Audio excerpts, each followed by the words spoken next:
Can I start, or do you want to start? No, you Take a seat. This is Julian. Take a seat. Hi, everybody. Hi. Yeah, my name's Julian Edge. I used to work in this department, happily. Yeah. And now I don't. Happily.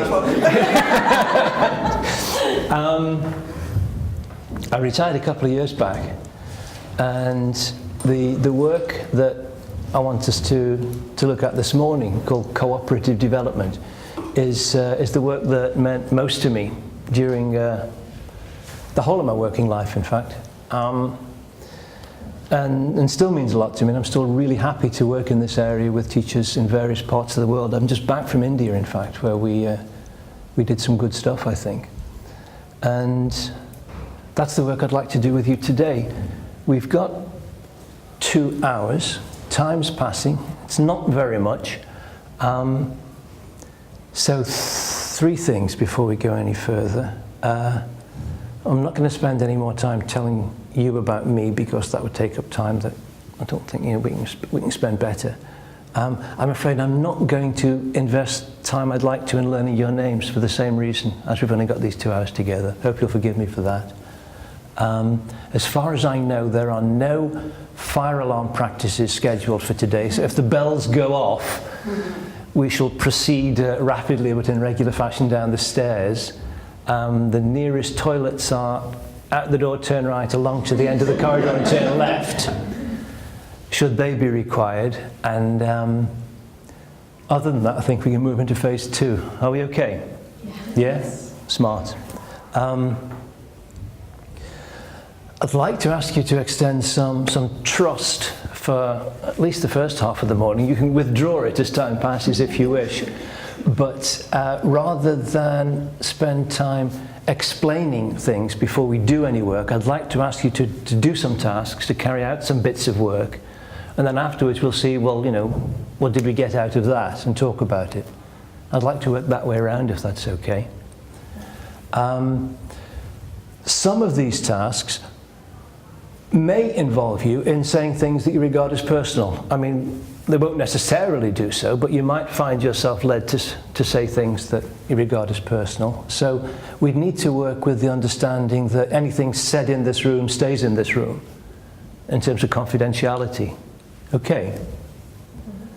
And then when it comes to feeding back after pair work or group work, by the same token, it's important to feed back on your own process, on what happened for you, rather than, well, what she said was, unless you've got agreement that that's how the feedback's going to go.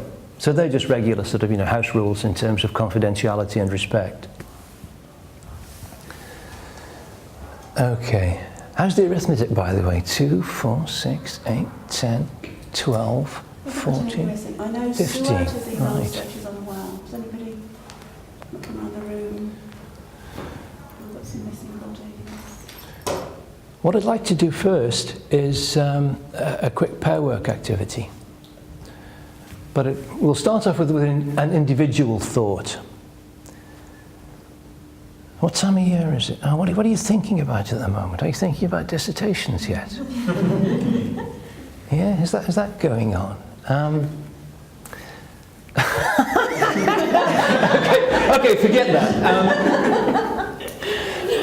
Casting your mind back over the last, just say the last few weeks,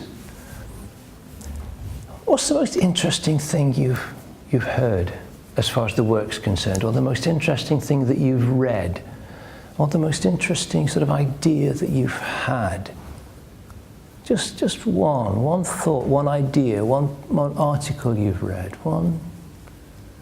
something that happened in class maybe, something you found interesting. Has everybody got something? You okay with that? Not yet, okay, keep thinking.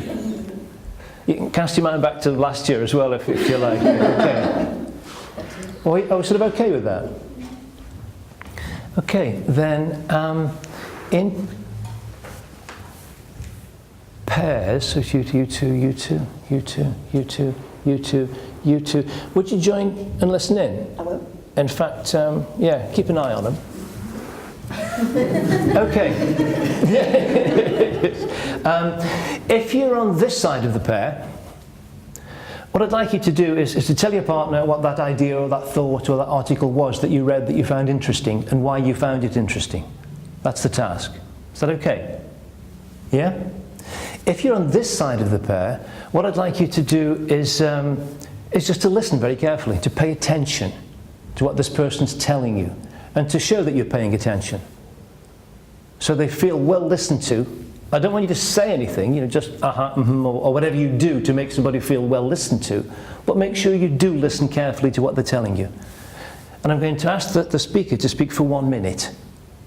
Is that okay? Yeah? In that case, could you start now, please? You're speaking, okay. You're speaking. You're speaking. I'm sorry, you're speaking here. You two here, and you two here. You're speaking, you're speaking, you're speaking.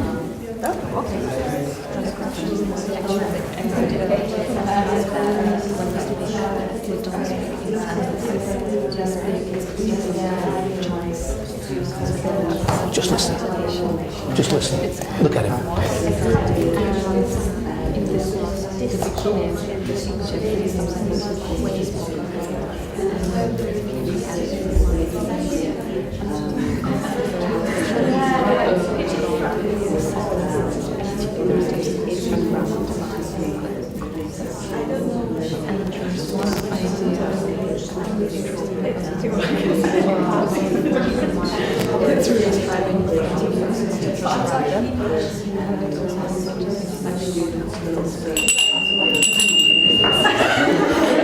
Excuse me, interruption. Sorry about that. And excuse me, I love the bell because the noise, even with lots of noise, that different sound cuts through. Okay, thanks. Next task. If you were listening that time, this time you're the speaker. Okay, and your task is the same. I'd like to tell your partner about the idea that you came across, or that, or what the thought was that you had, or what the idea is, or the article you're working on. Okay. Could you just sit out for a moment? Well, I'll call you in a minute, Tom. That's your task. If you were the speaker last time, this time you're listening, yeah? But this time your task is different. What I want you to do is to make it very clear to the speaker that this really is the most boring load of old rubbish that you ever had to listen to. And if only you'd known that you were going to be spending your time doing this morning, you would rather have stayed in bed.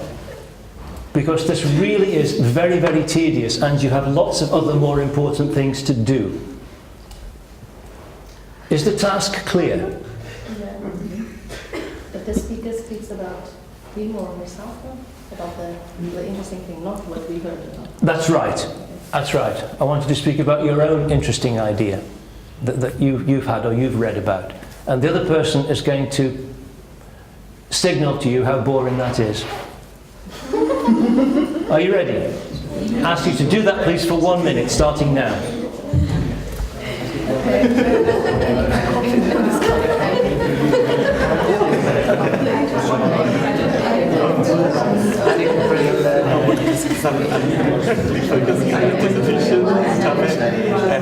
I was been told that I have to, because DRC is just, I was studying for the dissertation.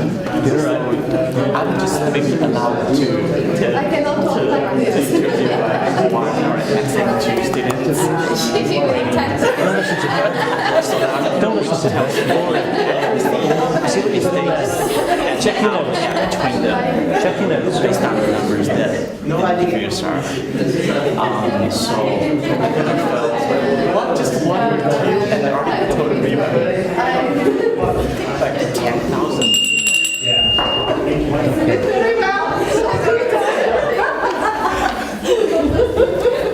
That was half a minute. But probably enough. Could we get some feedback off both halves of that activity, please? I'm sorry, do come and join us. I just didn't want to interrupt the pair work, yeah? Pull up a chair. So would you like to come here, perhaps? Yes. Okay, that's a good I'll idea. sort you Yeah. out in a minute. If you were the speaker in the first part of that activity, what was it like? How did it feel?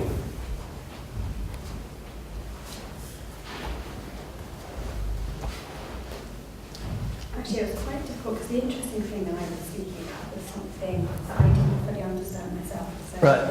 it was quite difficult talking about it, but quite often you don't realise that until you start speaking about it, you don't fully understand it. But, Right. So that made it a bit difficult to talk about. Okay.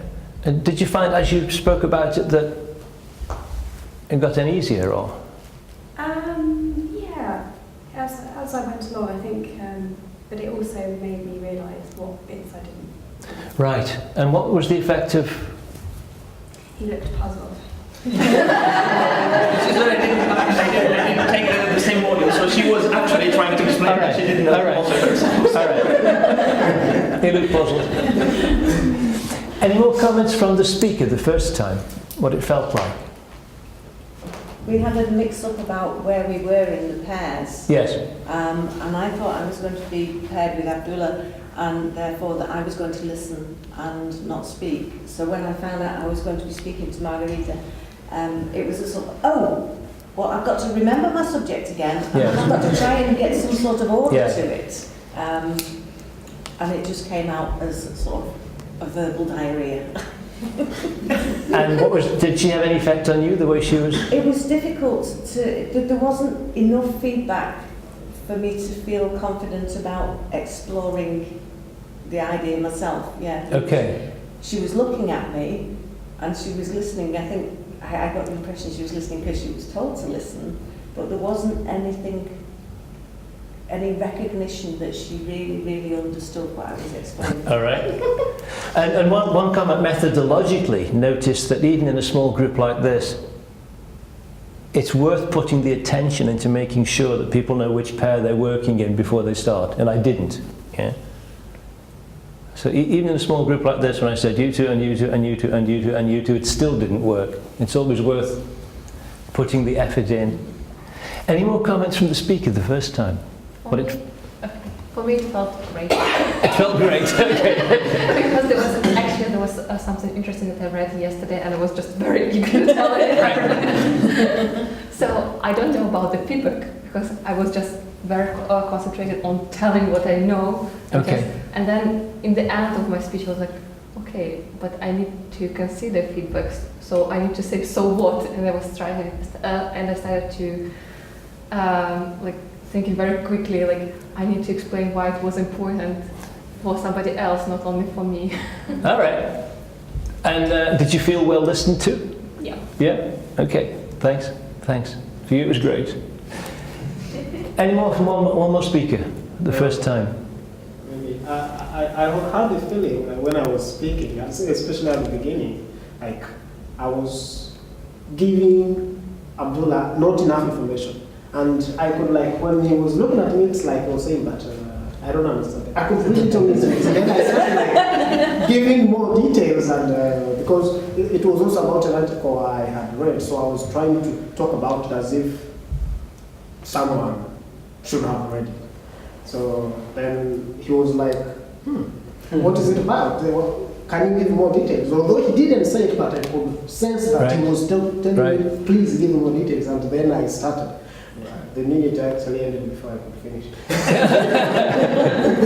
Could I just say, just outside this activity as well, that is such an important point, especially when it comes to writing things like assignments, dissertations. So often we write about what we've got in our head instead of saying what it is that we've got in our head. And that's frequently where communication breaks down. Be sure to be clear about what's there.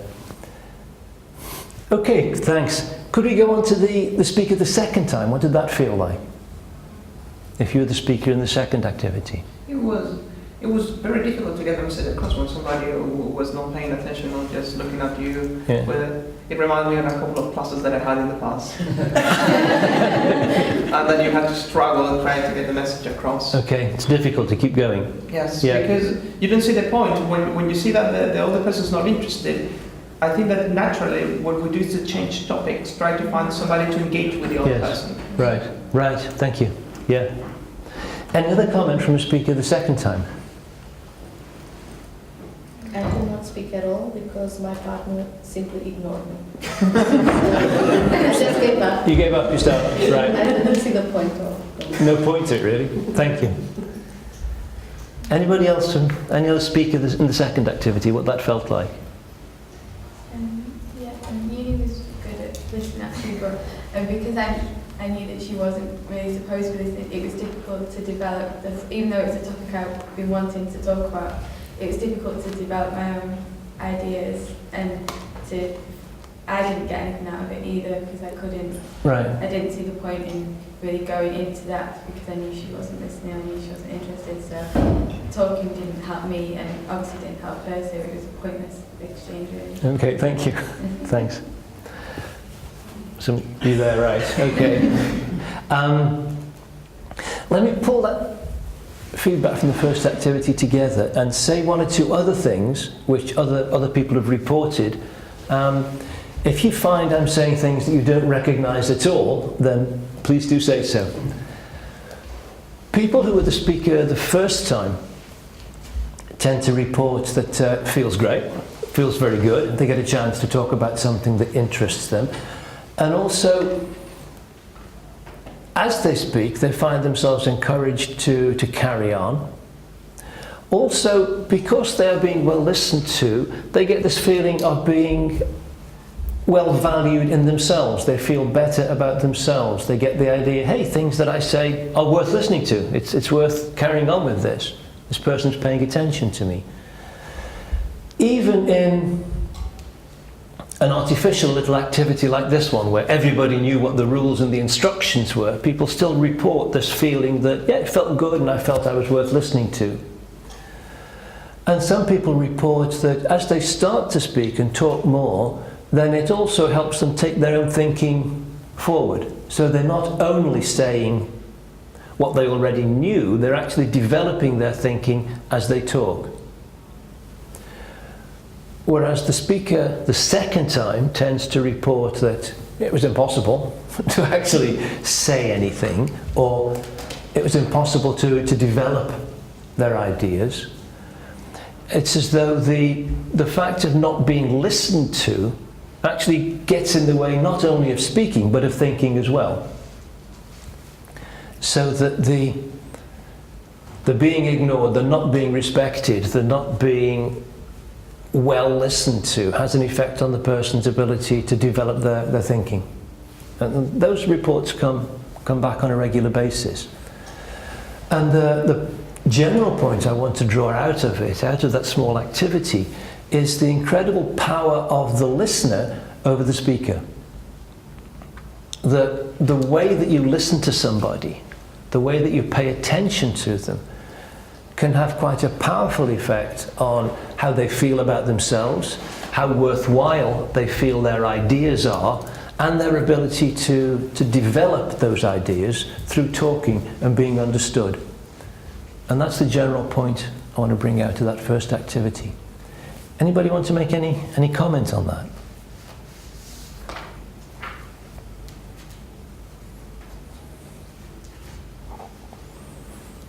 Okay, then what I'd like to do next is to move on to another activity, another task like this. You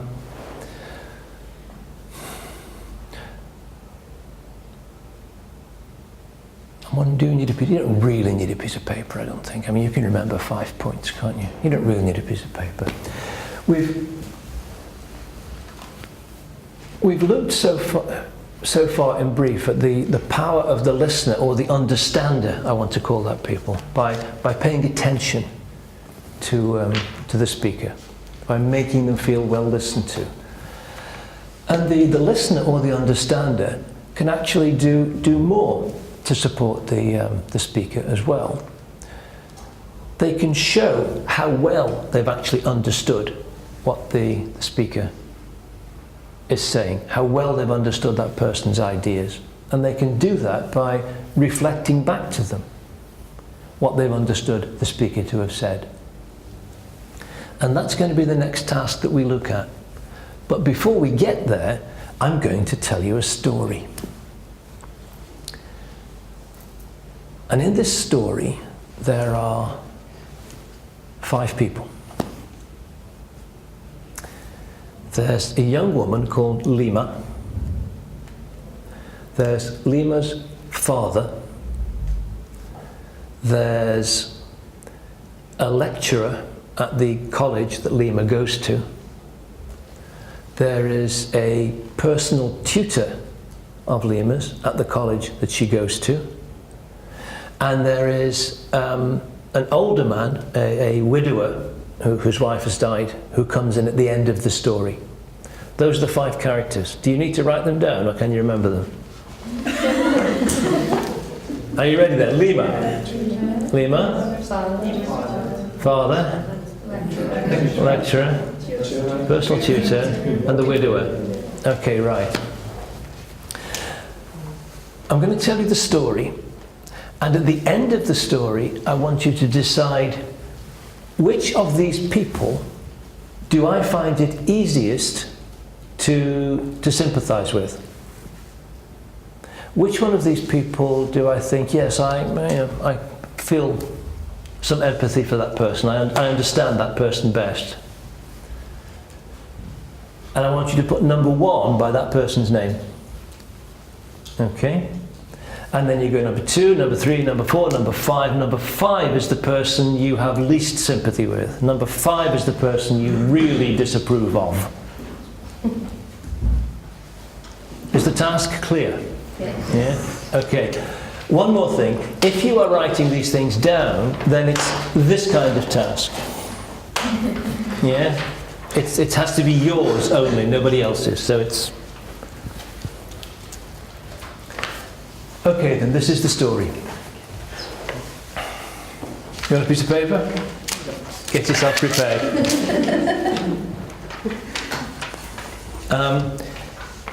In another country, at another time, there was a young woman called Lima. Lima's mother actually died when Lima was a baby. So Lima was brought up by her father. Her father was a poor man and himself uneducated. And his main purpose in life was to make sure that Lima got a better education and a better job and had a better life than he had ever had.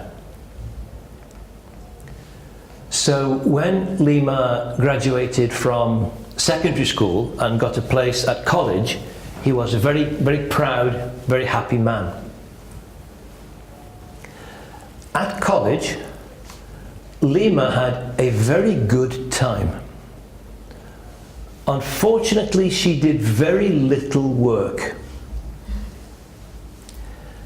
So by the time it came around to the final examinations, it was very clear to everybody that Lima was not going to pass and was not going to graduate. At this college there was a system of personal tutors, somebody that you go to if you have a problem. So Lima went to her tutor, a woman, and said, "Look, help me. I don't know what to do. I'm not going to pass these exams. What can I do?"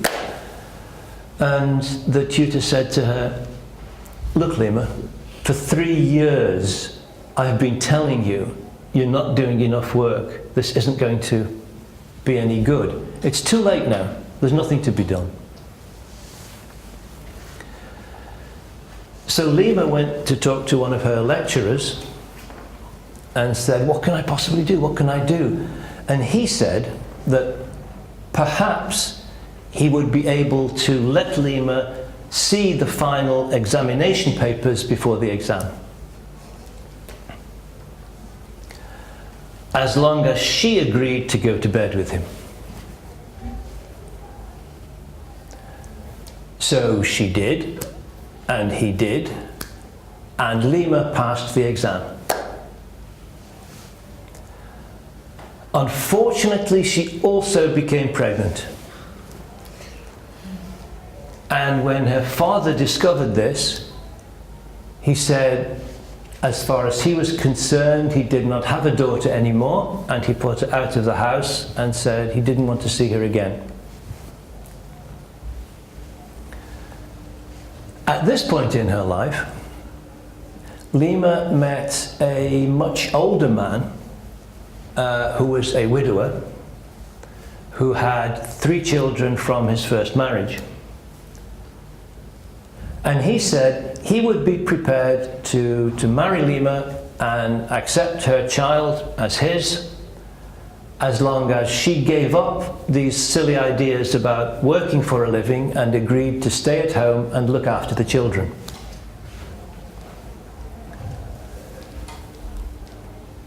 That's all I heard.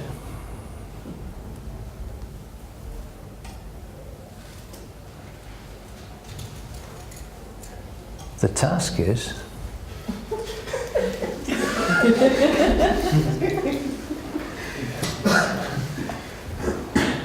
which of these people do you feel most empathy with or most sympathy for?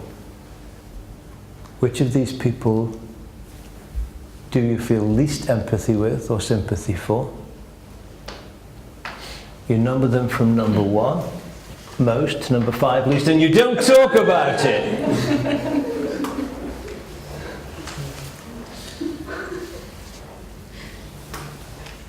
Is there a question about the task?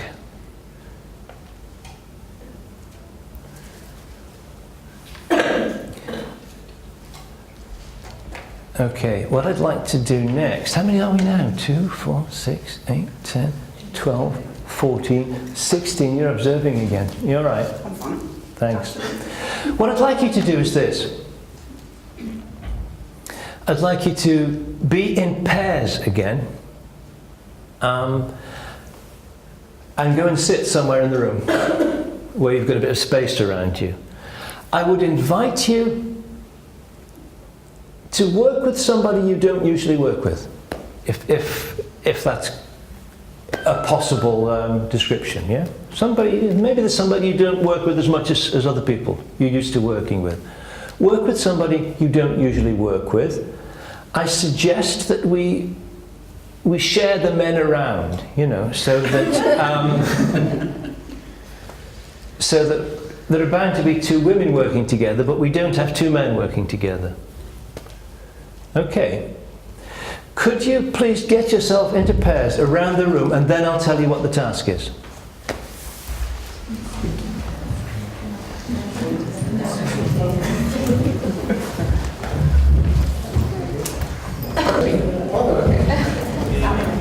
Okay.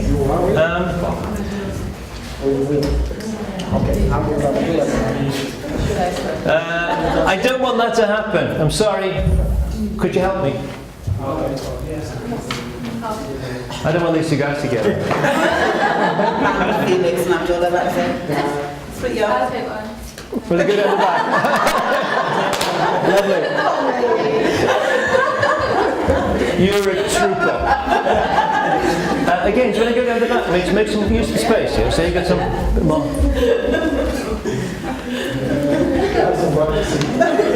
Okay. It goes like this. I want one of you to be the speaker.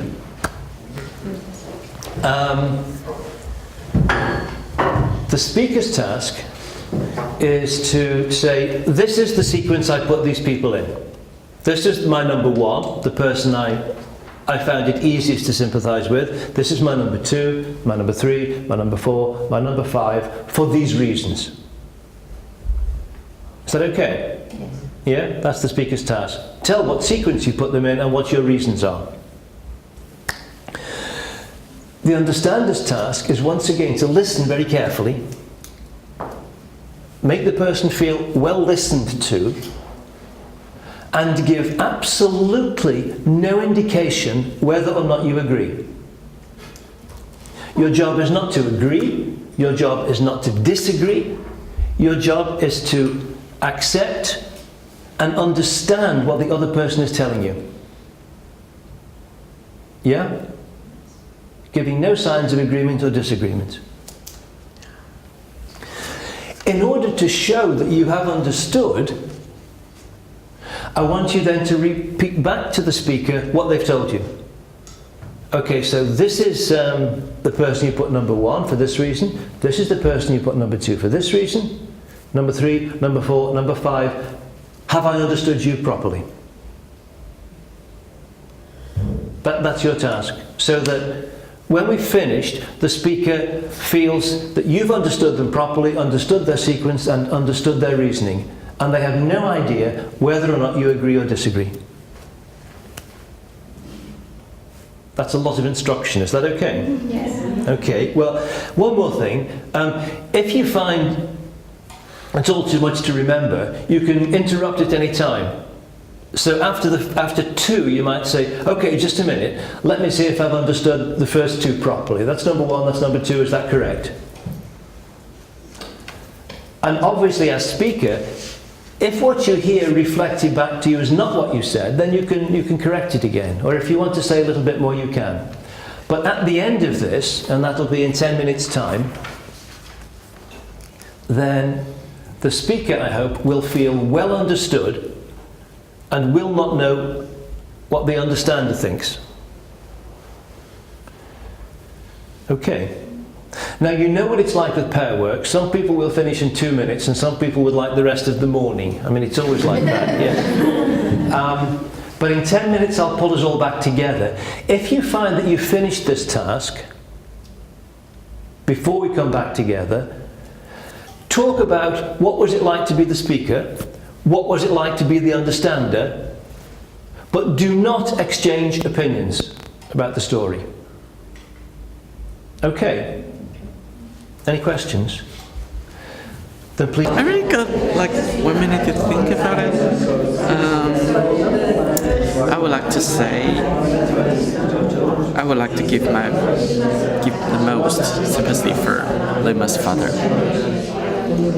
because he was poor and he tried everything to get her daughter a better life that he had never had, and he did try hard to do that, even though finally, because of the accident, he does not want to see her again.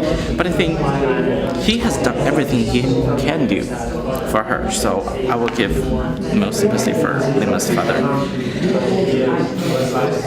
And about Lima's lecturer, I think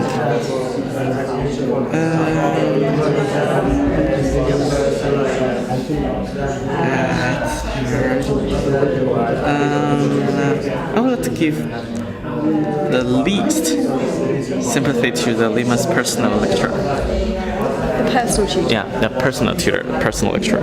Because he slept with her. For that reason, for helping her to pass exams. And to me, that's definitely like betrayal to my ethical norms or something. It's such a, yeah, I wish he could die. Okay. Can I summarise that just to make sure I understood it? So, number 1, you've said the father, because he was poor, he did everything he could to help her, Yeah. even though in the end he disowned her. Okay, you empathise most with him. And you have least sympathy then with the lecturer, because that completely goes against you personally. Yeah, my personal beliefs or something like that.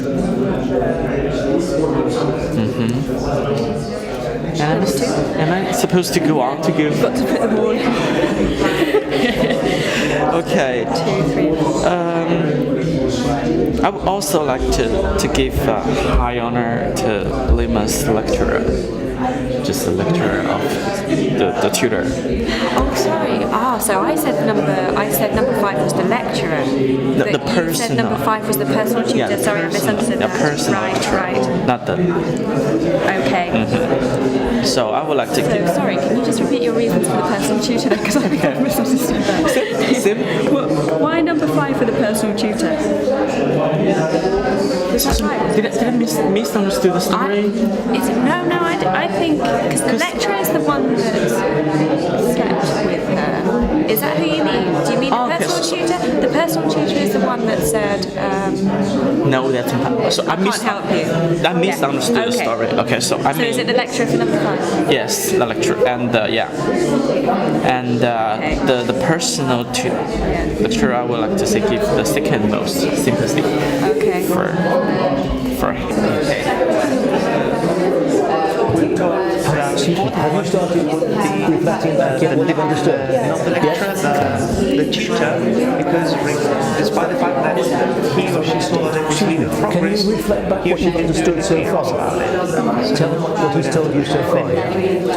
So you get with sympathy with servants, particularly because he asked her to read everything and excuse me, have you started reflecting back yet what you've understood?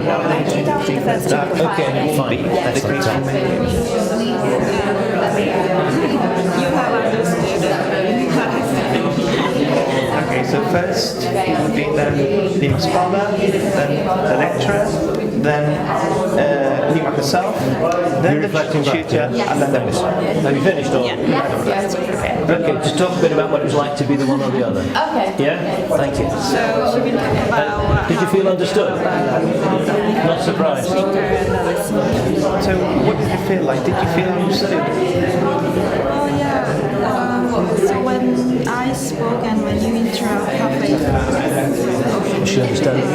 spoken out, I felt like you actually really Have you reflected back parts of what you've understood and you so put far? it in really clear. Can you do that? Yeah? Let's see if she's understood you so far. That helped me to keep have my development. Excuse me. Who's the speaker here?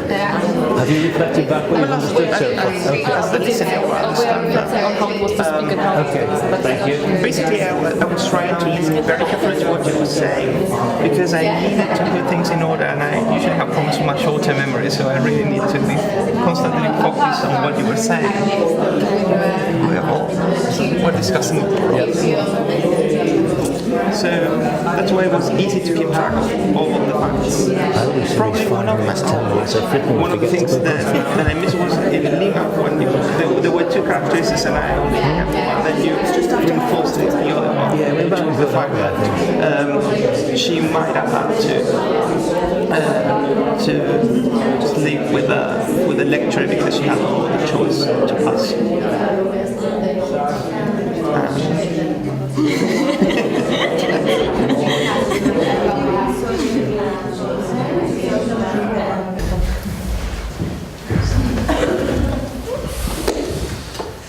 Could we get then any feedback from the speakers? What was that like? When you were a speaker, how was it? It's actually quite hard to remember what they've said and repeat it in a way that you're not actually giving your own opinion. So, as a speaker, Oh, sorry. yeah, okay. Yes, but we'll be right back there. Yeah. As a speaker, what was it like? I felt I like to share my opinion about the story and have my ranking ready, so I like to show it. Okay, you enjoyed it? Yeah, I did. Yeah, okay, thanks. I found it easy because, as Abdullah said, I already have ranked or priorities who's number 1, number 2, 3. I was just reporting my opinions about the most one with whom I sympathize and 2, 3, 4, but I had 2 difficulties. Number 2, there's a big gap between number 1 and number 2 for me. So it was hard to decide who's number 2. And there is no number 5 with me because I find 2 people at the same level. Okay. And as you talked about it, did things get any clearer? Did you get more sure, or did you change anything? No. Okay. There is no, I think, she understands. Did you feel understood? Yeah. All right, good. Did you feel understood? Yeah. All right. Any more comments from speakers?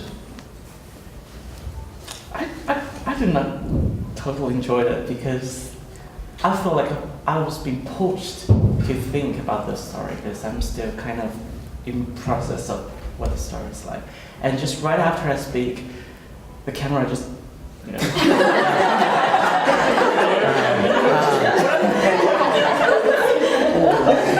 I'm on a spotlight. It's like, okay, I gotta give an answer. Like, so until now, I'm still kind of processing. You're still thinking. Yeah, give my like a thinking thought. I think that would change my ideas, my opinions. Yeah. I'm sorry, what was that? I mean, if you like give me like 10 more minutes, I think I'll definitely change my thought. You might have changed them. Okay. Yeah. I know Diane checked with you in the first place if you minded being recorded, and I think it's okay in principle, yeah, but it can be difficult. It's also a thought worth in terms of your own research. You probably talked about the observer's paradox. You cannot observe something without actually changing what you're observing. And it's very much the same with recording. But thank you for holding in there. Any other comments from a speaker the first time? Here. Yeah.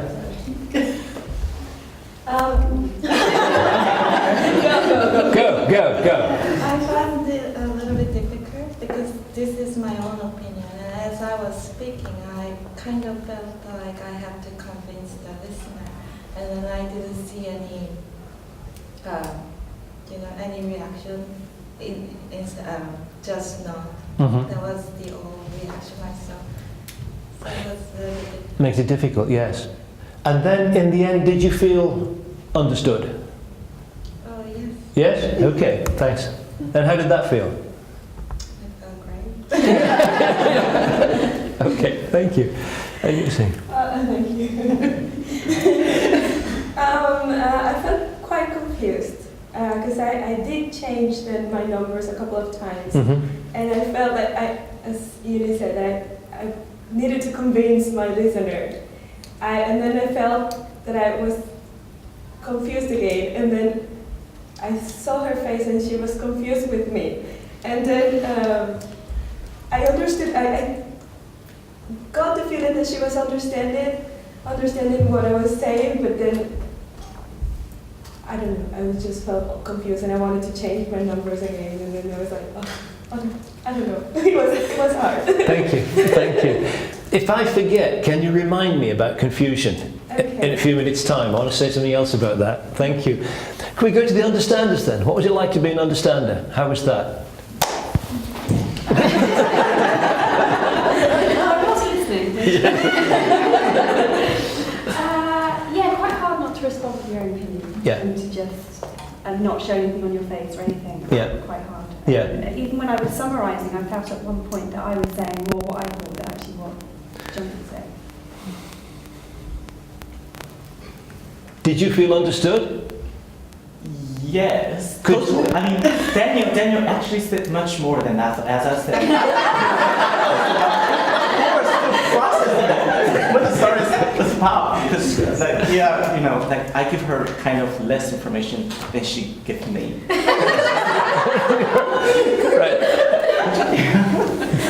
Okay. But we hold on to that difficult. There is that difficulty of not giving your own opinion, and then also the possibility that you'll slip some of your opinion in as you're feeding back to the other person. Yeah. Yeah. Any other comments from understanders? For me, it's me. Sorry. Sorry. It was very interesting because my own ranking was very different from what I heard. And I just noticed that while I was listening, like, she says it's number one, but I barely gave it 3. And I was like, maybe there may be another way of looking at it. And I found listening very, very informative for myself. Like, this is how you can look at this thing in a different way.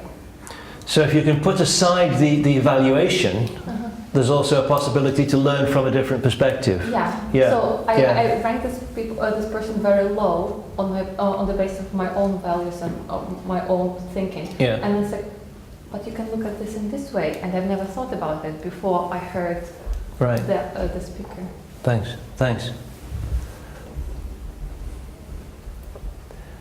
Any other comment from an understander? I honestly didn't find it that difficult in terms of finding the order. But probably perhaps I did not process the information as Olga did, because I believe that when you tend not to agree to something, you automatically block yourself not to actually say anything. You just listen and you mirror the other person. Okay. So you're not judging what the other person is saying. You're just mirroring and repeating back, because probably something might happen in the speaker's mind as well. So, see what I mean? I think so. Let me see if I have understood you. You're saying that Olga's told us one possibility, that if you hear something that's very different from what you think, if you can sort of put a bracket around your own opinion, then maybe there's something you can learn here from a different perspective, is one possibility. Another possibility is that you say, oh no, I don't agree with this, but you can still listen and repeat, just like a mirror, almost like a parrot, because you don't process it, you just take it in and put it out again. So there's two different depths at which you can process the understanding, yeah?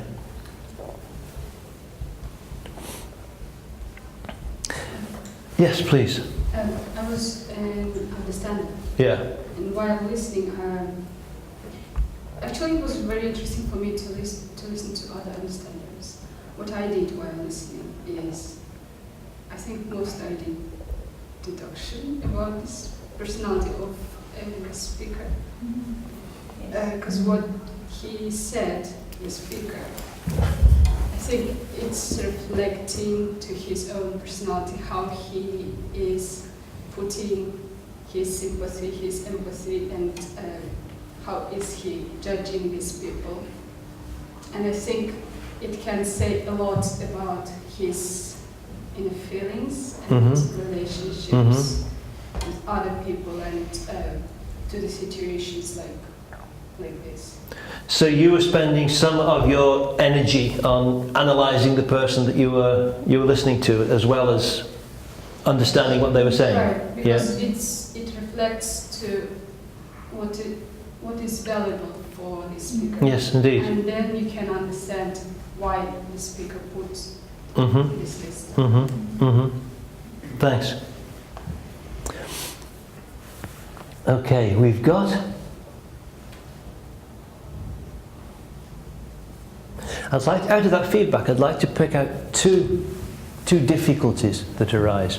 One of the speakers said, I think, that sometimes it's difficult to carry on because you want to know what the other person thinks, because that's how we are used to interacting with somebody. I say what I think, you tell me what you think, we decide to agree or disagree, and that's a normal conversation or a discussion. And here there was nothing coming back, and that makes it quite difficult for the speaker. From the other point of view, and for the same reason, it's difficult for the understander, because we are used to saying what we think. We're used to putting in our own opinion, or saying, well, in my experience, or surely not, you think what? And that's a part of our usual style. And these two difficulties are at the heart of the work that we've started to do here.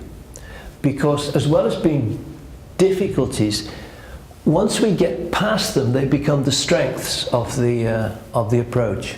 That's to say, as a speaker, I am called upon to take up all the space of what would be a conversation.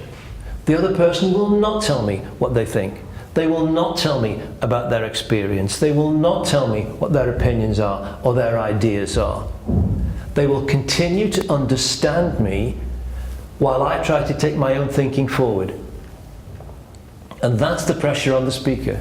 And that's why the speaker is there, to develop their own thinking, their own ideas, their own plans based on their own experience, their own values, towards the kind of teacher that they want to be and the kind of actions that they want to take. and the kind of plans that they want to develop. And as far as the pressure on the understander is concerned, if you're interested in this kind of work, then you will get past the desire to put in your own opinion, your own experience, and you start to get the pleasure and the satisfaction out of it's as though you keep stepping back and inviting the speaker to come forward. And there's a great satisfaction in seeing someone develop their own ideas, develop their own way forward, which is not what you would have done. But you can help them become themselves and become the teacher that they want to be by creating this non-judgmental, non-evaluative space for them to work in. And as the speaker, to me it is as though,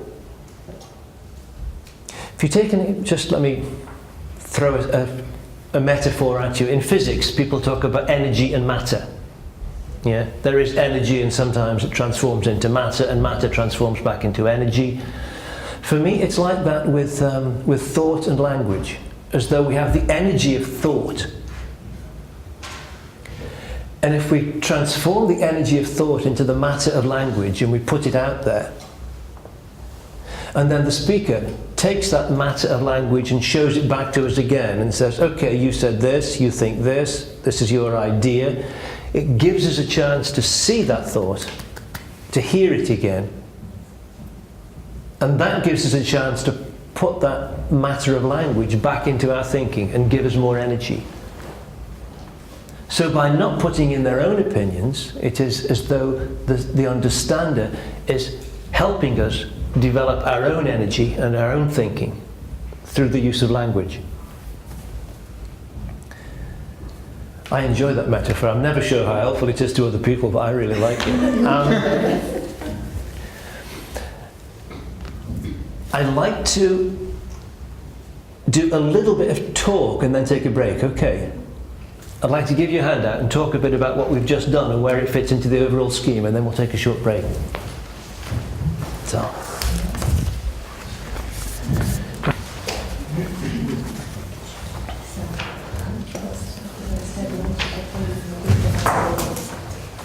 I use that story because, as with any narrative, I find it's quite engaging. People find it a story they can engage with,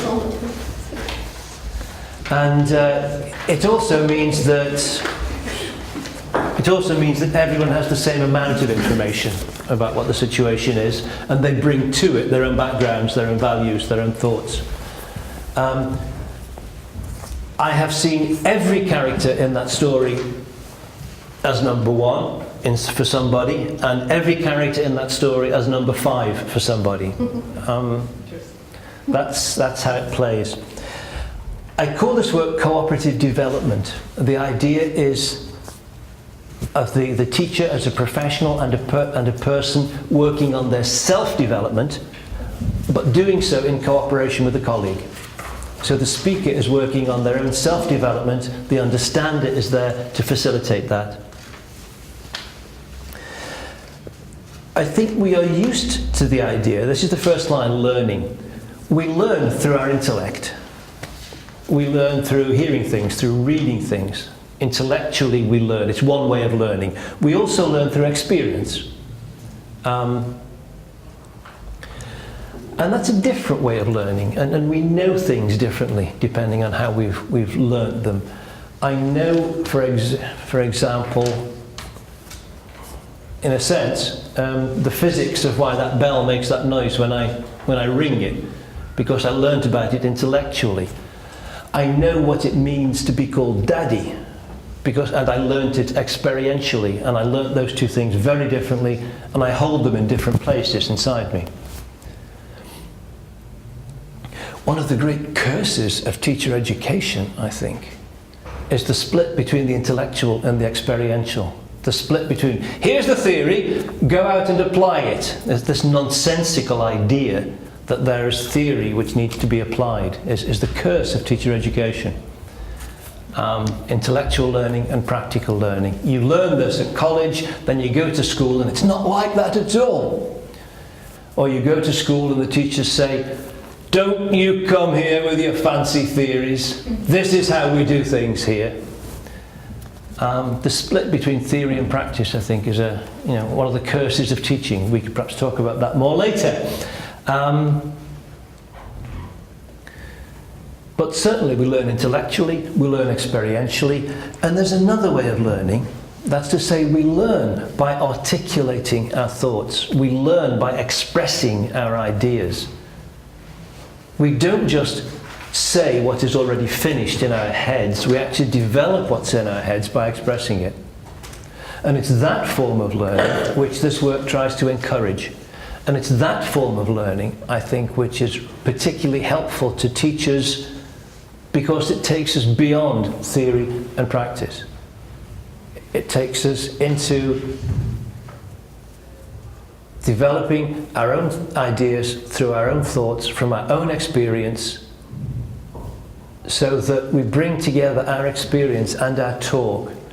And as we develop our understanding through our talk, those are our theories. The point of a theory is a statement that makes sense of the world. And that's what this work, if you take to it, can be helpful with for some teachers. The development takes place through what I'm calling non-defensive speaking. That's to say, you explore what's interesting to you, you talk about it, and during that exploration you will sometimes make a discovery. And based on that discovery, you can plan your action. And it's non-defensive because you know you're working with this colleague who is not going to disagree with you, not going to evaluate you, not going to judge you, is going to be there to do his or her best to understand you. So you don't have to think, ooh, is this a silly thing to say? Or, ooh, maybe I shouldn't say that because people would criticize me. You can just let your thoughts flow, non-defensively. The other side of that, of course, is that this work demands trust. You need to be able to trust the person you're working with. At the same time, this sort of work also helps people develop trust. So that if you start off working with somebody, you might be careful when you begin working with them, but as you build trust, you can say more and more about what your thinking is. This non-defensive speaking is helped, is facilitated by non-judgmental understanding, and that's what we were just practicing there. Non-judgmental understanding that's based, first of all, on these attitudes. First of all, respect. That's to say, I respect you and your right to have your opinions. I'm not going to judge them, I'm not going to agree with them or disagree with them, I accept them out of respect for you and your experience and your knowledge. Secondly, it's based on empathy. That's to say, as an understander, I don't only accept what you say out of respect for you, I also do my very best to see things the way you do.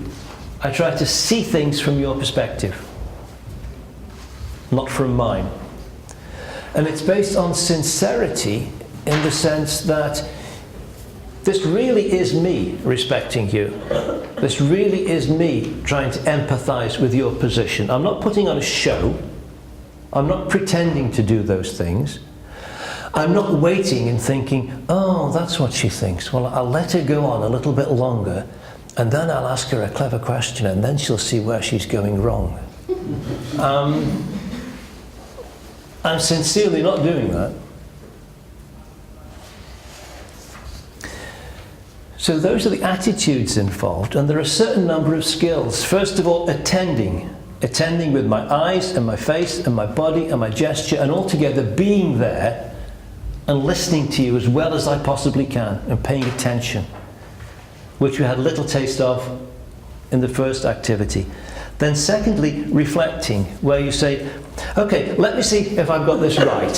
What you're saying is this. And I try to reflect back to you what you've said. And there are three particular positive effects of reflecting back to somebody. If you reflect back to me what I've said and how I said it, And you don't just catch the facts, you catch the emotions, you catch maybe I'm angry about something, or I'm disappointed about something, or I'm worried about something. If you reflect back to me what I've communicated to you, and you do it accurately, that makes me feel really good. Somebody's really paying attention, somebody's on my side, somebody's there for me. And that encourages me to go on. If what you reflect back to me is not what I said, that gives me the chance to say, well, no, not exactly this, but that. It gives me a chance to correct it, to make sure that we do understand each other. And there's always a strong chance that if what you reflect back to me is not accurate, it's perhaps because I wasn't clear in the first place. We are back to your confusion. I wasn't clear, and therefore what you reflect back is not accurate. And that gives me a chance to become more accurate, to become more clear, because you've shown me what I seem to have been saying. And the third possibility is when you reflect something back to me and I see it as accurate and I say, yes, that is what I said, but now you've helped me see it, I realise there's more to it than that. Now you help me see what I said, I realise I can do better than that, I can take that further. And that's the real developmental step that the understander can facilitate for the speaker. God, you talk when I talk, don't I?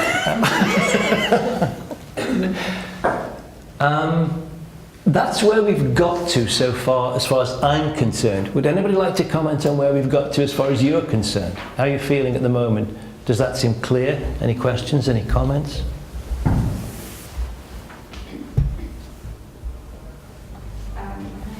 Please.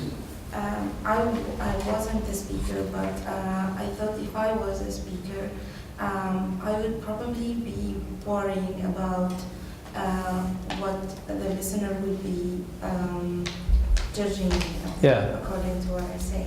So I think it's hard because I was doing the same. I was listening and I was, as she said, building this idea about part of me, of course. I was very keen not to show my opinion. Yes. And sometimes I changed I was convinced by his ideas, but I was building this picture of his character while he was speaking. So if I was the speaker, I'd feel worried about what I feel like. Maybe I wouldn't be very honest because I'd be worried about what the listener would be thinking. And if that's how you continue to feel, then this kind of work will probably not be any use to you. Yes. Because if you are committed to judging other people and you are afraid of being judged, then you can't really engage in non-defensive speaking or in non-judgmental understanding. And if that's what you're committed to, then this probably won't work for you. Because as we have been saying for a long time in English language teaching, no method is the best method. And it's just the same with this kind of work. It's great for some people, okay for others, not good for other people. What I'm trying to do this morning is to give you a kind of taste of what it's about so that you can come to that kind of conclusion. Yeah?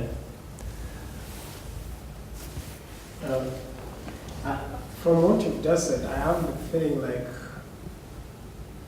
the understander is expected to agree with the speaker so that the development can go on, or at least try to sympathize or empathize with the speaker, maybe? Can I stop you on those words? Because the words are very important here. Okay. The understander is specifically called upon not to agree and not to disagree, but to respect and accept that is your opinion. My opinion is not engaged at all. My evaluations are not engaged. Because if I start to evaluate what you say, I will start to bring my experience into play. And what we're trying to do is to help you develop your ideas from your experience. Just let me give you perhaps a crass example. I might want to start giving my learners lists of vocabulary to memorize overnight. Yeah? You might think, that's a really poor idea. But if I think it's an interesting idea, for my reasons, with my learners, in my context, you are going to accept that idea and respect it because that's what I want to work on. And you're going to be with me while I work out exactly how I'm going to do that. And if it turns out to be a really poor idea, I will discover that. But it's not going to be a poor idea because you think so.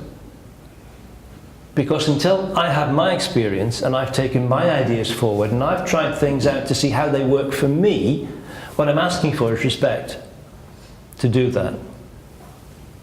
Okay, there are limits to everything, you know. If I develop a language learning approach which involves beating people with sticks, you know, then...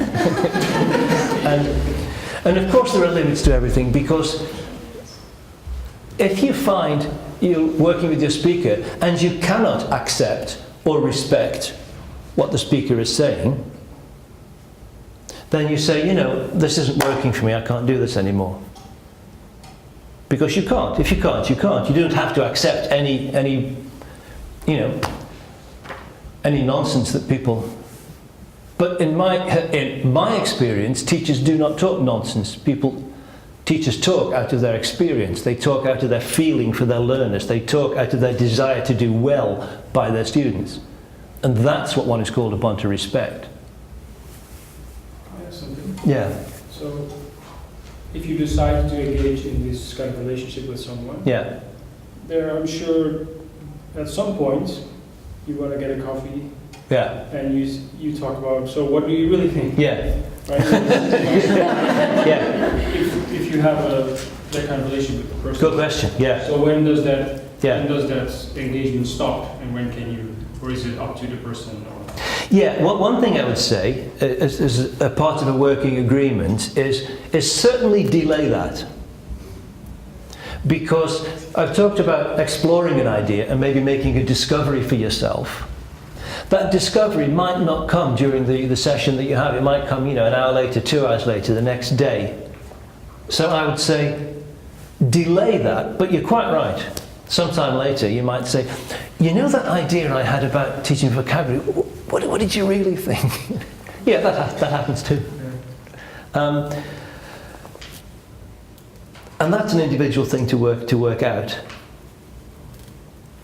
Shall we take a short break? Do you mind not going anywhere, because we haven't got much time? I mean, just a sort of a. Okay. She jumped up.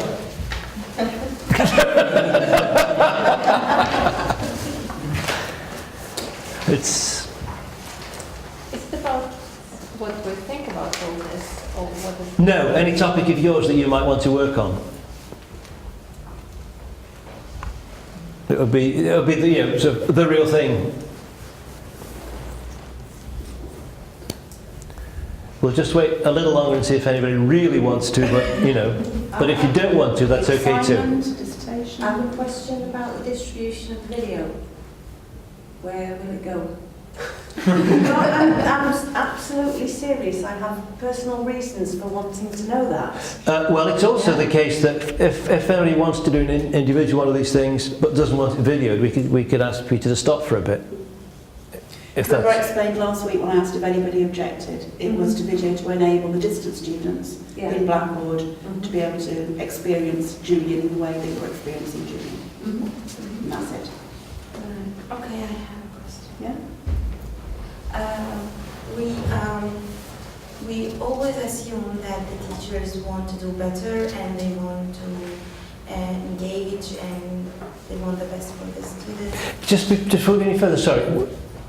I want to establish if anybody wants to have a go at speaker. And at the moment you don't. You're not saying that, are you? What do you mean? I don't understand. I just wanted to establish if anybody wanted to be speaker. But if you want... No, this is a different issue, I think. This is something I was answering if you want to, any ideas to talk about. No, thanks. Can we just come back here? Are you okay with the video? Yeah, That's okay. it was sort of a question of the distribution of the video. If I decided to volunteer to do the I sort see. of one-to-one in this situation. Is that like- okay? Yeah. No, we're not going to sell it on the open market. Well, I don't think so. But yes, we could show. We don't want to video the moment when we do the live run. That's fine. We want it to be useful for you guys. So Yeah. I mean, I've no if I did it, I would have no objections in the context. Yeah. No, absolutely. But I did need to ask the question. Yeah. But Olga, feel free. That's why I said I can do it. But No. was it a question, or was it? Were you going to be a speaker? No. Because I am absolutely free to go. Go ahead. Can you just repeat what I'm supposed to talk about? There's nothing you're supposed to talk about. The idea is if someone has an idea of theirs, given the perception you've got of what this work is about, it's an invitation to somebody to say, I've got this idea I want to work on. I think it's going to be interesting for me, but I want to take it further. And being understood in this way might be a chance for me to develop my thinking by talking about it. Okay. Actually, the idea that I had was very connected with what we were doing here at the moment, because at the moment I'm working on my research and how to, I'm trying to find ways of speaking to people, interviewing people. Yeah. And what we did here was very similar to what I do for my research, like trying to find a way to be to accept other people's positions. And this is not something what we do only for teaching or for development as teachers. It's something that we do when we develop as researchers as well. So your thought is that talking about that might help you see those connections? Yeah. So shall we try that? Yeah, and I'll just finish this idea. Yeah. So I wanted to say that this way of accepting other people's ideas, being non-judgmental, being sympathetic, it's not only for development in context of teaching, it's also in context of research, and I think it's also can be in personal life. Like, it's better if we just think about it broader, in a broader way. Yes. So this is the idea that I got out of this. Where shall I go now? Is it something you want to work on? Yeah. So shall we try it? Okay. Yeah? Do you want to come and sit? Do you mind coming out a bit?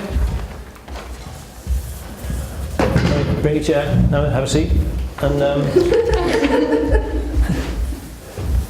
No, I can. That's fine. I can do that. yeah, I'm going to sit a bit closer. Okay. It is funny with the camera. We need to. It's better not to look bad. We don't have to film this bit. No, I mean just the logistics. Are you okay, Peter, with the picture you've got? Oh, well. Shall I do like that? Yeah. Yes. Okay. Yeah. Okay.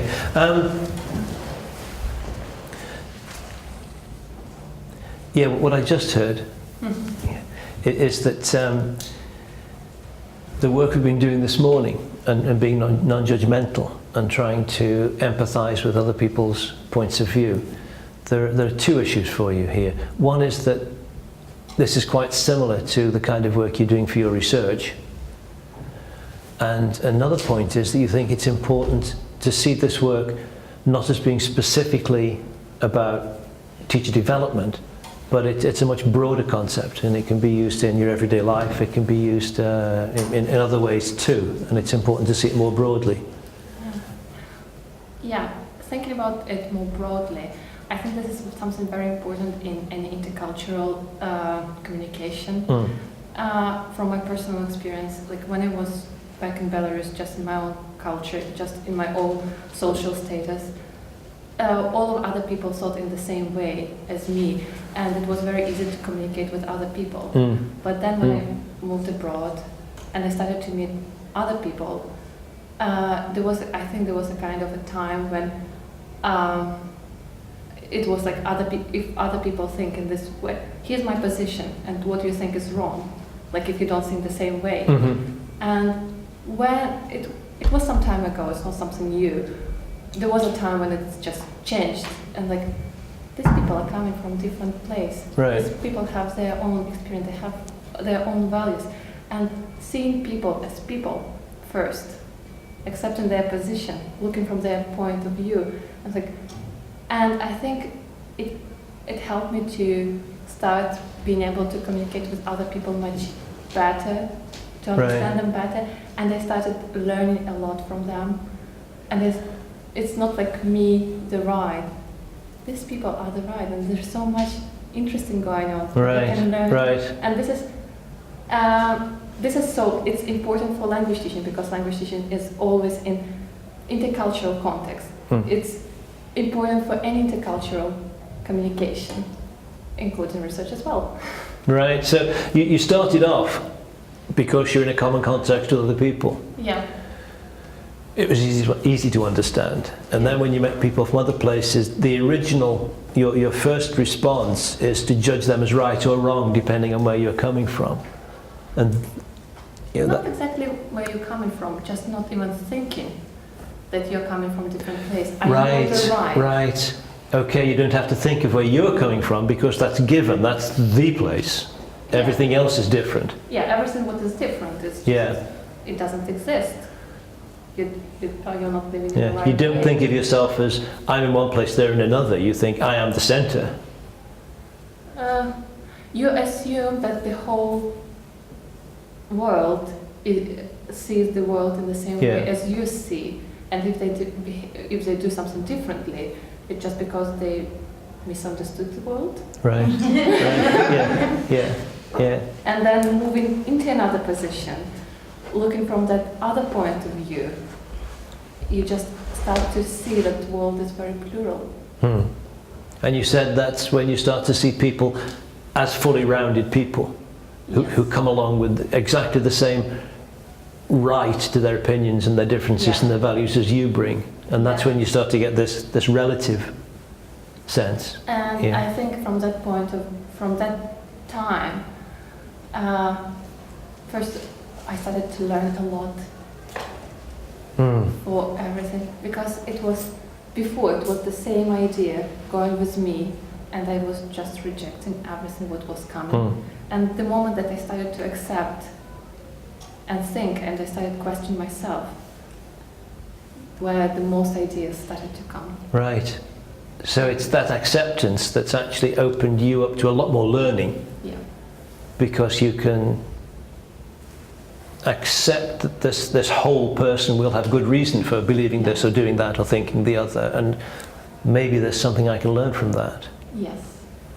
And you said also that foreign language teaching is necessarily an intercultural exchange, and so that kind of openness and acceptance needs to be a part of language teaching as well. Exactly, because people who learns a foreign language, somebody from a different culture, somebody from a different place, and if you don't have this plurality of ideas, you just come and impose your right.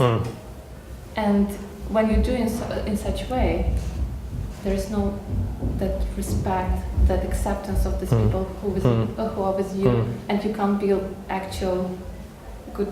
You can't build good relationship out of that. It's like there is a mismatch. Right. You need first accept, and then out of this relationship you can. Right. It's not as though you first evaluate before you decide to accept. First of all, you must accept it all. Yes. And then you can learn. Yes. From the difference. Yeah. So I would absolutely. This is you pronounced the idea that I had in my mind. Yes. First, what you need to accept. What is that? And you said before, you made the point that this is important outside language teaching. It's an intercultural point. It's a human point, and also you said it's important for research. Do you want to say some more about that? Yes. This is what. At the moment, being a student of the Helen Project, I'm trying to do narrative, and this is listening to other people's stories. And I think if you come with your own ideas, you will just not hear. So what you need first, you just need to step back and accept what is there, and then so that you can actually hear. You don't filter from your own perspective. Right, right. That acceptance takes away the filters. Yes. Without acceptance, you just filter what confirms your own ideas. Right, and that ties into research as well, because I don't know, you made me think then of sort of categories, and if you come with your own categories, then you're also filtering what people are saying to you. You can't come blank. You come, of course, you come with some of your ideas. You come with some of your thinking, but you still need at some point to put it aside and hear what people actually want to say, and accept them as the way they are and the way they think, and value whatever, no matter what it is. No matter what it is. Yes. Yeah.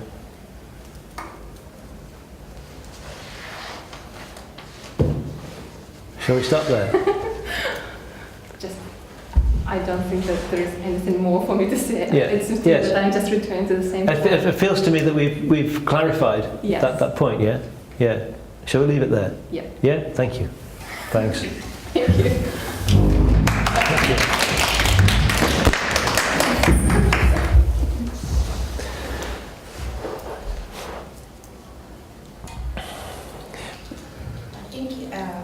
It's around which one? I'm really pleased you said that. That's a very useful piece of information. That could have been very embarrassing. Leave it there for now. Thank you.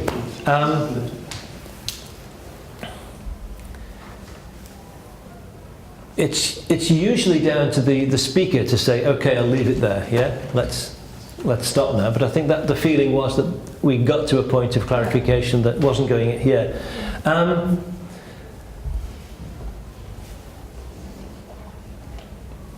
Did it make any difference to? It made my ideas clearer. Yeah? Just talking, like, I think I was going in rounds and circles and jumping a little bit from one topic to another. But by the end, I think it became a little bit clearer what they wanted to say, what I meant. Okay, thanks. Yeah. And I could pronounce it in more one word, like before it was like and then the end is like acceptance. Okay, that was a sort of an insight. It boiled down to that one word, and that's a concept that you can take out of it. I think that's really powerful, in fact, because that in a sense, that is an example of this process I suggested of exploration, which sometimes leads to a discovery. And that discovery might be, I need to give the students more homework, or the discovery might be something in terms of practical teaching procedure, or it might be conceptual. Oh, that's helped me to nail down a concept that I can use. Thanks. Any comments? I think the link that you have kind of established between intercultural communication and narrative inquiry is very powerful. And it almost is a justification for using that kind of research method to talk about or to investigate intercultural communication. Right. And this whole issue of acceptance, which feeds into both. Yes. That's very revealing. And thank you. Yeah, I think that's right. And the point that's been made a few times that I tend to go on and on and on about what the speaker's learning and the speaker's achieving and the speaker's doing, but the point's been made repeatedly as well that if you open up and listen as an understander, you also learn. And certainly what Olga was saying about the acceptance of the whole person and the whole person's story in order to understand the narrative, I've never seen quite as clearly as I do now in learning. So there's always that coming through as well. I was trying to, during that exercise, I was trying to put myself in your place as as the understander, and I was finding it really difficult to try and make sense of what Olga was saying, and I was sort of realising just how much effort and concentration and skill being an understander takes. You know, I presume it's something that needs an inordinate amount of practice to get to that sort of state. You need to start. Yes. I think we've all already started. We're all somewhere along the way. Yes. And it's also I find sometimes you're good at it and sometimes you make a mess of it and sometimes, but it's making a start. It's thinking, this is interesting enough to try. I think that's, it's that journey of 1,000 miles starts with the first step, sort of, cliche, but true. So I'm prepared to acknowledge immediately that when you said, yes, you've just said what I've got in my mind, I had a moment of, yes! Because that means that you are, reflecting. You have understood what the person's saying and you reflected it back to them and they've said, yes, that's it, that's right. And when that actually comes out in words, it's very, very satisfying, yeah. And it helped because I didn't find this word myself. I was just talking and talking and talking. I didn't say acceptance myself. You said it and was, oh yeah, I couldn't name it myself, so I had to tell you so you could name for me. And it's like, yes, this makes sense to me now. And at the same time, I believe, it's not that I am putting my ideas into your space. I used that word that you hadn't, but it wasn't that I was thinking, the word you want is this or the concept is this. What happens is that the speaker puts the ideas out and the understander reflects them back. But of course it's not reflect in the sense of a mirror, and it's not repeat in the sense of a parrot. It is something that's going through the intelligence and the sensitivity and the vocabulary and the everything else of that other person. And so in the reflection, sometimes the same words will be used, sometimes slightly different ones, and then the speaker can pick something out and say, yes, that's it, that bit there. That's useful to me. I was surprised that you as an understander was so active and participating so much, because from the previous exercises, I was expecting the understander to have a more passive role. Yeah. Listen, and then at some point summarize, but like your role was very it was a very participative and very active role. Yes. The whole thing. Yes, thank you, and I think thank you for bringing that up. I hadn't thought of it like that, but it is easy to portray the understander's role as passive. It's not, it's an active role. I'm about to make a methodological decision. And it's hard because I've got 3 things I want to do. We've only got time to do 1, maybe 2. There you go. These are the 3 things. No, it's okay, I just dismissed 1. It's only 2 things. I do want to... Let's go back to that. Go back to the handout, and on the basis of that business of the active nature of the understander's role, I'd like to say briefly what other moves in this scheme are available to the understander. We've looked at reflecting, we've looked at focusing. There's one, thematizing. I was sort of doing this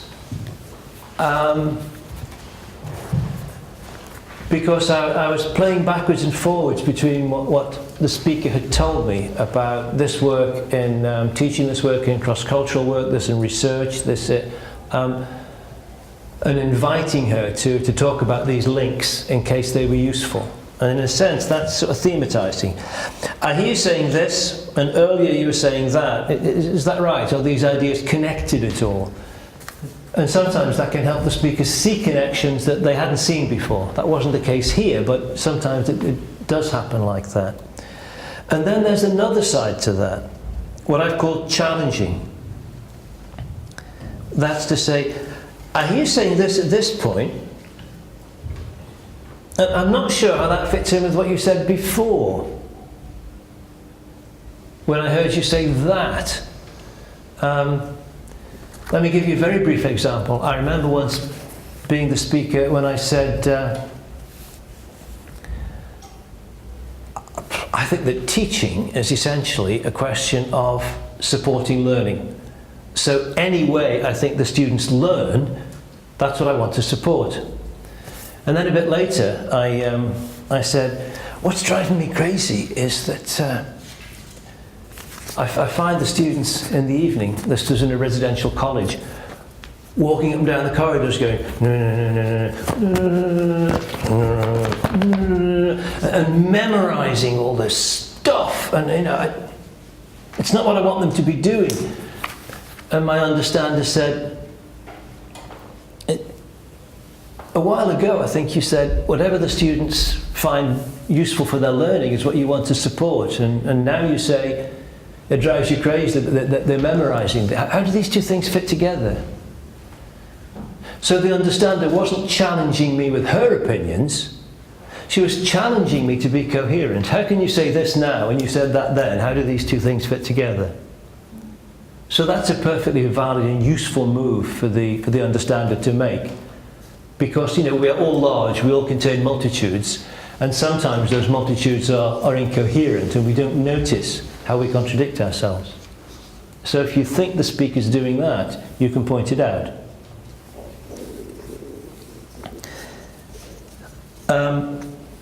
I skipped focusing, but that's okay because I never really know where to put focusing.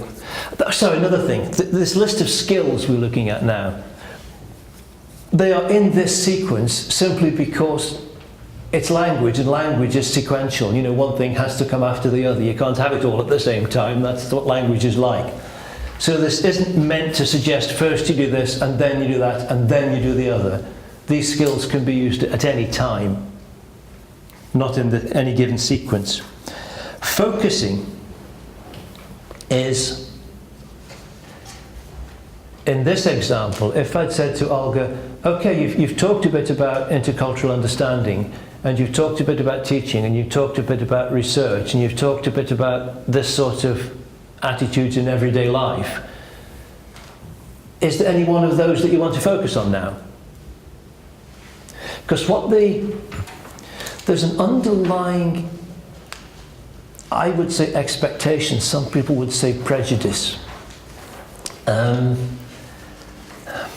I tend to want to be moving towards action, and sometimes I do it too quickly. But you see, when I said development through non-defensive speaking, exploration, discovery, action. That's my typical sort of process. I'm looking towards, well, so what? You've explored this area, you've come up with a discovery, so what are you going to do? So what? What are you going to do about it is where my thinking tends to go.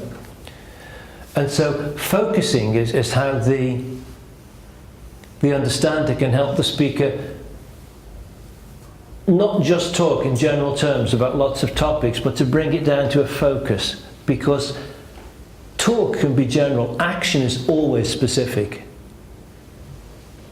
That's why theory is simple and action is complex. It's got to be a specific action that I hope this work is moving towards. So focusing is inviting the speaker, if they've talked about different things, to say, would you like to concentrate on one of those now? And the speaker always has the right to say, no thanks, I want to keep on talking, because the speaker's in charge. Goal setting is So, coming out of what you've said so far, can you see a clear goal that you'd like to set for yourself? You know, you've talked about this part of your teaching.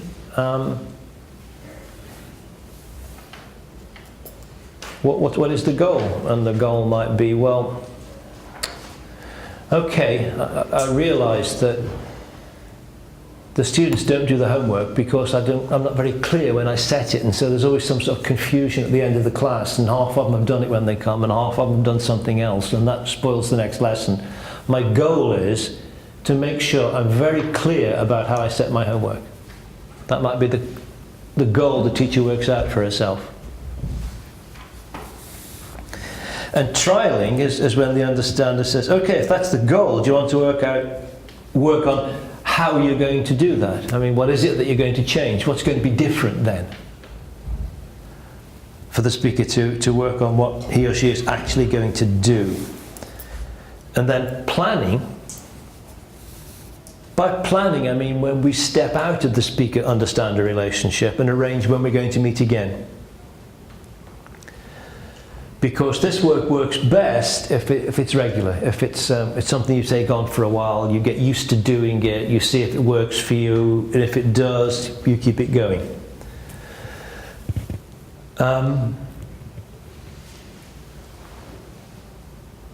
Having said that, another way of working, which is how I've worked with a colleague in this institution, is if you've got used to working in this way, you can also knock on somebody's door and say, have you got 10 minutes? Can you understand me, please? You know. And the other person knows what you mean. And they might come to you and say, I want you to understand me about this. And it's something you can call up and you do it. And it's just that chance to clarify, to get an idea sorted out, to make a plan. So, those are the set of understander skills which facilitate speaker development. The idea being, as I said at the beginning, self-development in cooperation with a colleague. And that was what was on my mind when I started doing this work. But another outcome that is quite obvious if you think about it, but I hadn't expected at the time, is that if there is a group of you working in this way, what it also does is to increase a sense of collegiality. That if somebody has learnt to accept me and the way I am in this kind of work, that rubs off into life as well. They accept me and the way I am, and I am perhaps a little less annoying in everyday life because they've had a chance to listen to me in this kind of way and accept me in this kind of a way. And we all know that we have our little idiosyncrasies, you know, and we have our difficulties, and the feeling of collegiality it builds up can also be very powerful. I've listed a couple of my books at the bottom of the page here, in case anybody wants to follow up with them. They're both in the library. The first one there is, I think Dan gave you the 1992 ELTJ article, didn't she? To look at, which for me was, at that point I'd been doing this work for 2 or 3 years. And so this book comes out 10 years later, and the book is a data-based exploration of this work with lots of examples of people working in this way and what came out of it, including an approach to group development, which was also very enjoyable and very powerful. And what is not on the bottom of here is any reference to the work of Carl Rogers, which should be here because he is the inspiration for all this sort of work. If you check Carl Rogers in the library, there's a book of his 1961 called On Becoming a Person. There's a book of his 1980 called A Way of Being. Yeah, and the 2011 book of mine, contains examples of this kind of work, again set in a larger scale context, rather than being just about this sort of work. I would ask you to entertain the idea that when people refer you to their own books, it's not only because, you know, they're egomaniacs and showing off. You know, it is that sometimes the work has been so meaningful to you, you do want to pass it on, you do want to share it, and you do want people to know it's there. How are we doing? We're doing all right. Yes, sorry. we're absolutely fine. I'm just conscious that sometimes we're in these rooms, we have a queue of students outside. And we've got to put the tables back. Put the tables back. Not that I want to curtail. In terms of time planning, I'm sure if my observer at the back was about to evaluate me, then my apologies for the fact that what I had intended to do, and I've not timed it properly, is that we would have been in pairs again, and the person who was the speaker in the Lima story would have been the understander this time, and the person who was the understander in the Lima story would have been the speaker this time, and the speaker would bring to that pair whatever it is that the speaker wants to bring to that pair. In other words, what is the topic that you'd like to work on? So we're not doing stories anymore, we're doing your work. What would you like to work on? Can an understander help you explore that topic, make a discovery in it, and perhaps lead on to further action? We haven't time to do that in the session. I invite those of you interested to try that. Sit down with if you were a speaker last time, you might wish to make yourself available as an understander this time to a speaker. I pass on for your consideration the fact that in the pair work that we had, where there was a man in the pair, in 4 out of 5 pairs, it was the man who was the speaker. I leave you to consider this in your own way.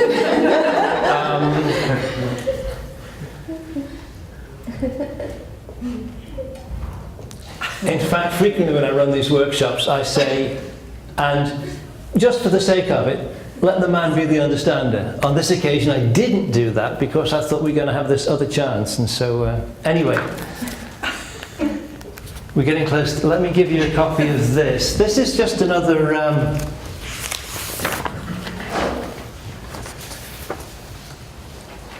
way of checking through these ideas as a sort of summary.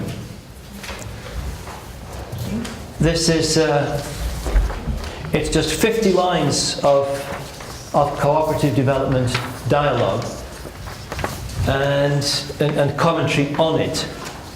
And in the space of these 50-odd lines, the speaker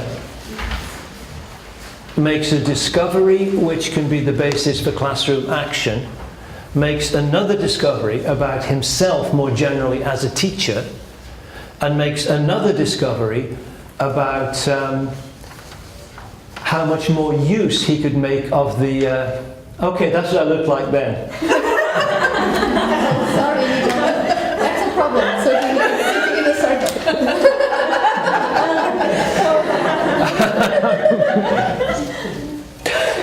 And makes another discovery about the social context in which he's working.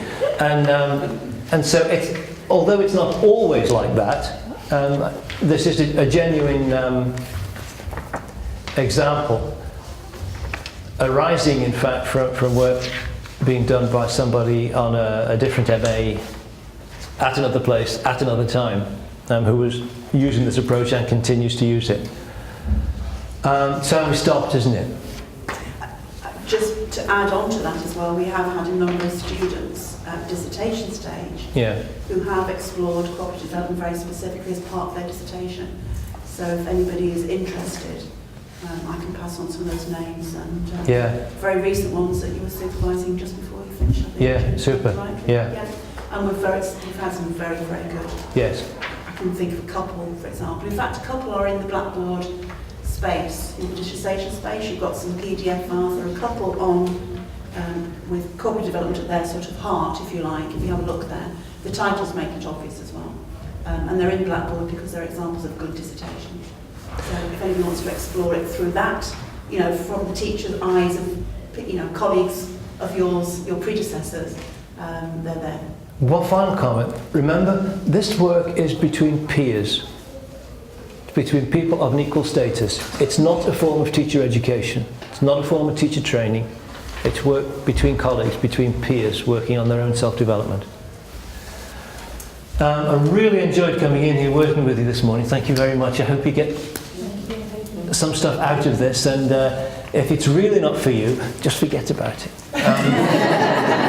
But if it is, I hope it's somehow as interesting to you as it certainly has been to me. Thank you very much.